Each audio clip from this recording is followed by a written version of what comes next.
Attorney Ricky Tumutorgo, nagtataguyod ng katotohanan, nakikipaglaban para sa bayan. Medyo malaki ang pananagutan nito nila Chika. Bakit? Ha?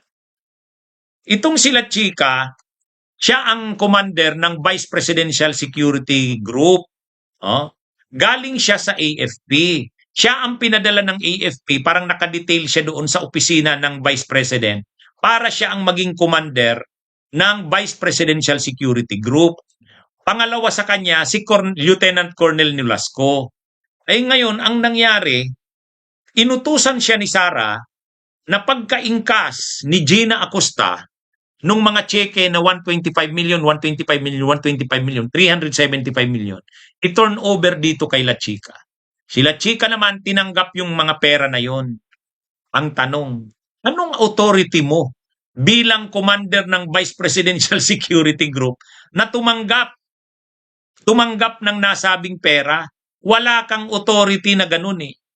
Kasi commander ka ng Vice Presidential Security Group.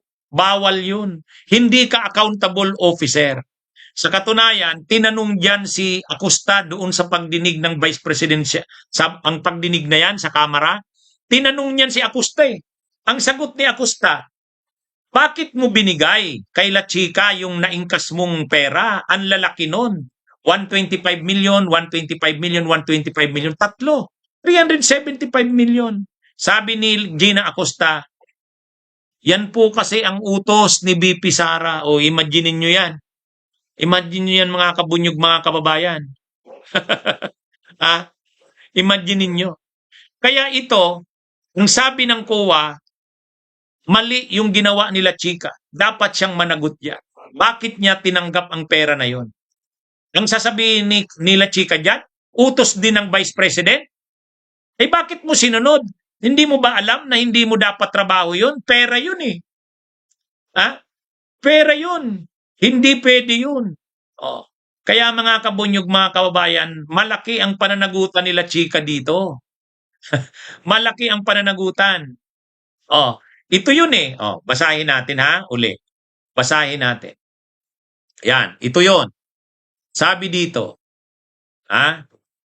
the directive given by the Honorable Vice President Sara Z. Duterte to Miss Gina F. Acosta to release or give the cash advances for confidential expenses to Colonel Raymond Dante P. La Chica, the head of the Vice President Security and Protection Group, BPSPG, is contrary to item 6.1.1 of COA, DBM, DILG, GCG, DND, Joint Circular Number 2015-01, Joint Circular dated January 8, 2015, which provides that cash advances shall be used for specific legal purpose related to the CF and or IF.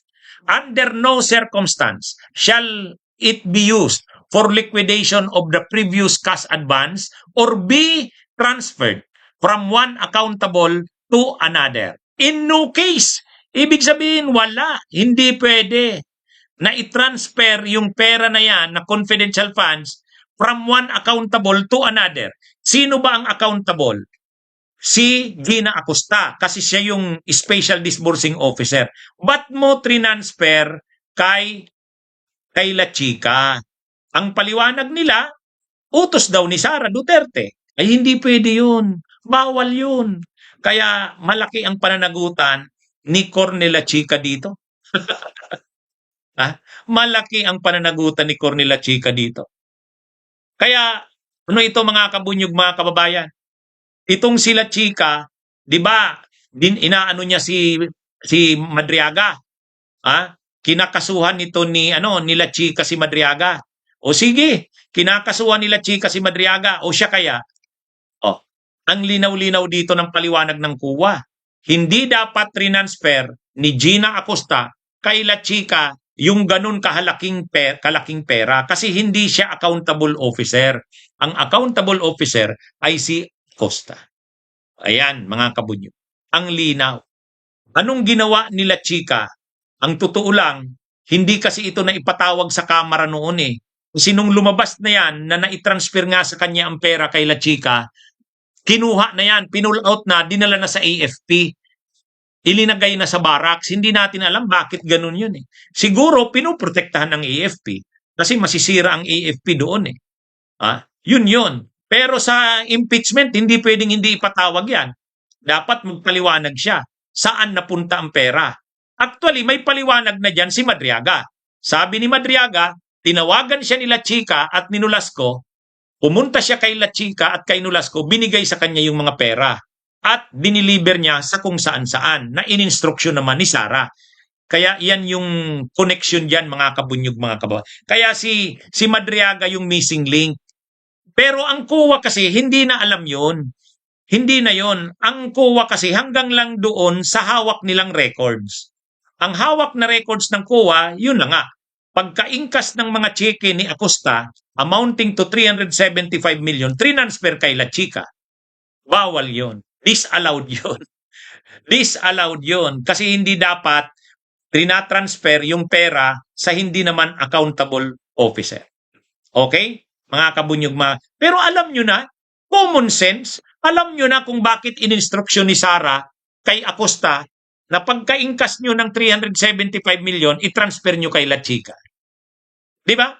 Alam na natin yan kung anong nangyari dyan. Alam na natin yan. Di ba?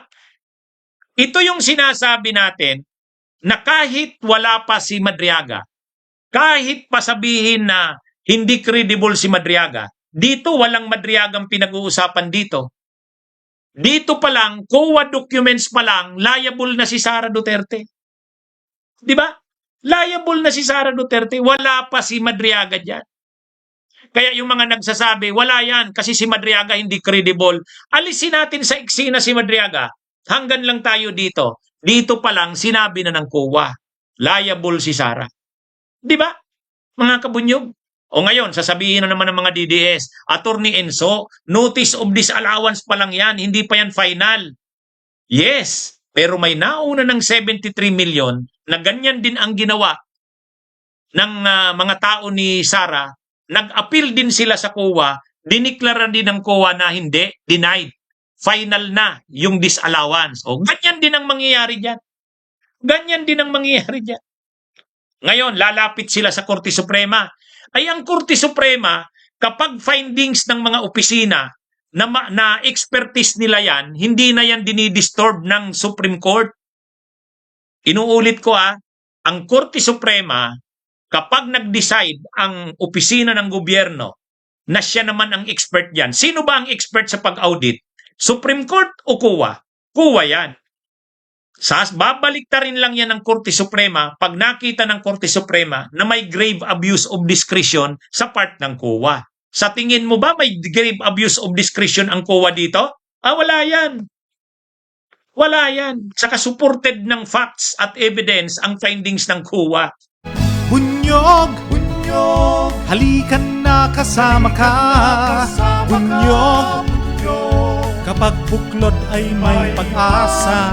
Luzon, Visayas, Mindanao, isa ang pananaw. Sa bagong Pilipinas ang bunyog isisigaw.